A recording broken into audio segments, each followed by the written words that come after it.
আসসালামু আলাইকুম। আমি মারিয়া। নতুন একটি ভিডিওতে আপনাদের সবাইকে স্বাগতম। তো সবাই কেমন আছেন? আশা করছি অনেক বেশি ভালো আছেন। আমরাও আল্লাহর রহমতে অনেক বেশি ভালো আছি। তো আজকে সকালে উঠে গেছি, আজকে আমি বাসায় চলে যাব।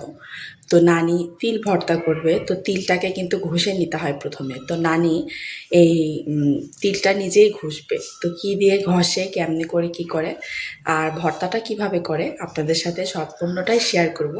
আর কালকে সন্ধ্যাবেলায় আমার ছোট খালামণি এসেছে। আমি চলে যাব দেখে, দেখা করতে এসেছে। আমার ছোট খালামণির বাড়ি এখান থেকে একটু মানে বেশি দূরে না, দূরে কিন্তু বেশি দূরে না।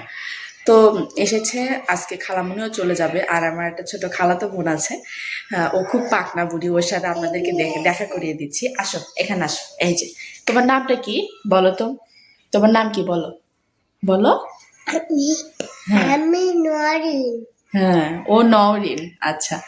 এই তো নানি দেখুন, এই জাতাটার ভেতরে তিল দিয়ে দিয়েছে, কালো তিল। এই খোসা উঠে সাদা তিল বের হবে। এখন এটাকে বারে বারে কিভাবে সুন্দর করে, এই তো একটু শক্তির দরকার আছে, তাই না নানি? বেশ শক্তি লাগে, তিল বেশি শক্তি লাগে না। হালকা শক্তি প্রয়োগ করলে জিনিসটা ঘোরানো যায় ভালোভাবে। এই তো খোসাগুলো আস্তে আস্তে উঠে যাবে আর সাদা তিল বের হবে। কত সুন্দর লাগতেছে দেখেন, সাইড দিয়ে বের হয়েছে। এই যে আবার নানি দিয়ে দিল এখানে তিলগুলা। চলে তুমিও দেখছো? দেখ, আমি খুব সুন্দর একটা জিনিস। আমার নানি এই জাতাটা নিজেই বানাইছে বাসায়। এই তো আবারও নানি তিলগুলো দিয়ে দিয়েছে। যে তিলটা ঘষলো ওই তিলটা আবারও এর ভিতরে দিয়ে আবারও ঘষে ঘষে নিচ্ছে। এখন আবার এটাকে ঝেড়ে নিতে হবে তুলা দিয়ে, তাহলে ফ্রেশ মানে শুধু তিলটা বের হবে। নানি একবার তিলগুলোকে ঝাড়ছিল, তো তখন এই যে অনেকগুলো খোসা বের হয়েছে, আবার তিলটাকে ঝাড়বে। আর একবার সুন্দর করে জাতা দিয়ে ঘষে নিল, এখন আবার ঝাড়বে। মানে এই দাগ কাটার জন্য ধার হয়, তিলের খোসা ওঠে। হ্যাঁ, এই দাগটা কেটে নিতে হবে এখানে। ওটা ধার, এটা ধার। ধার শিলপাটার মতো কিছুটা। আবার ঝাড়বে, দেখে এবার কতগুলা খোসা বের হয়।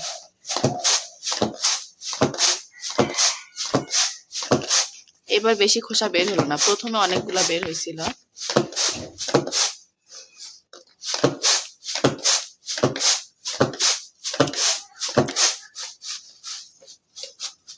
সুন্দর চাউল বের হয়।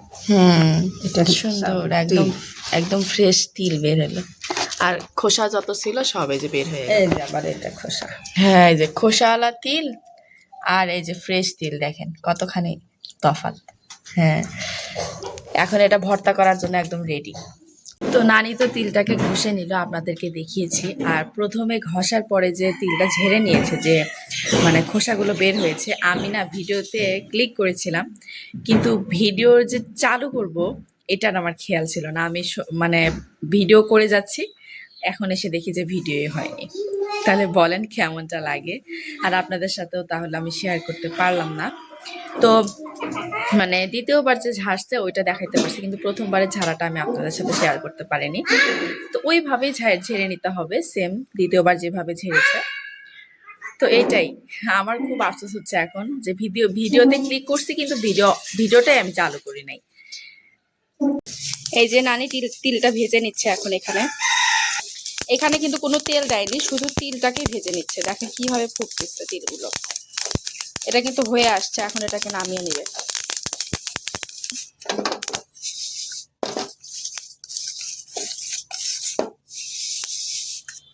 এই তো নামিয়ে নিল তিলটাকে। ব্যাস, এখন আরেকটু আছে ওইটা। এই তো এখন আরেকটু ছিল, ওইটাও ভেজে নিচ্ছে। এই তো আবার এইটুকু সুন্দর করে ভেজে নিচ্ছে নেড়ে চেড়ে, সেম ওইভাবে ভেজে নিতে হবে। আর এই তিলটা কিন্তু শুধু এরকম ভাজা খেতেও ভালো লাগে, মানে শুধুই তিলটা ভাজা এরকমও খেতে ভালো লাগে। আর আজকে আমরা ভর্তা করে খাবো। মরিচটা ভেজে নিচ্ছে ভর্তার জন্য। এই তো তিলটাকে এখন ভালো করে আগে পিষে নেওয়া হচ্ছে। আগে তিলটাকে সুন্দর করে পিষে নিতে হবে, তারপরে এখানে পেঁয়াজ, কাঁচামরিচ আর রসুন নেওয়া হয়েছে। আর পেঁয়াজ আর রসুনটা নানি কাঁচাই দিবে, আর আপনারা চাইলে ভেজে নিতে পারেন, আর কাঁচা দিলে বেশি ভালো লাগে খেতে। তো এই যে ভালো করে মিহি করে আগে তিলটাকে পিষে নিচ্ছে। প্রথমটা পেশা হয়ে গিয়েছে, এই তো এই সাইডে দেখুন কত সুন্দর মিহি করে পিষে নিয়েছে নানি। তারপরে এই যে আবারও পিষে নিচ্ছে, আরো অনেকগুলো আছে। এই যে নানি এখানে এখন কাঁচামরিচ, রসুন আর পেঁয়াজটাও সুন্দর করে একদম বেটে নিচ্ছে। এখান থেকে নিয়ে নিয়েছে, নিয়ে বেটে তারপরে তিলের সাথে একদম মিক্সড করে নিবে। এই তো পেঁয়াজ মরিচটা আর রসুনটা পেশা হয়ে গেছে, এখন তিলের সাথে ভালো করে এটাকে একদম মিক্সড করে নিচ্ছে। আর পাটায় পেশা ভর্তা কিন্তু অনেক বেশি মজা হয়, অনেক মজা লাগে। লবণটা এখানে দিয়ে দিয়েছে, দিয়ে এখন এটাকে মিক্স করে আবারও ভালো করে একদম তিলটা পেঁয়াজ মরিচ রসুনের সাথে মিশিয়ে নিচ্ছে। এই তো নানি একদম তিলের ভর্তাটাকে ভালো করে গোল ফুটবলের মতো করে নিল। এখন এটাকে উঠিয়ে নেবে, পাটার সাথে কিছু রাখেনি, সুন্দর করে একদম এটাকে তুলে নিল। তো এই যে আমাদের তিল ভর্তাটা একদম রেডি, আর খেতে অনেক বেশি মজা হয়েছে।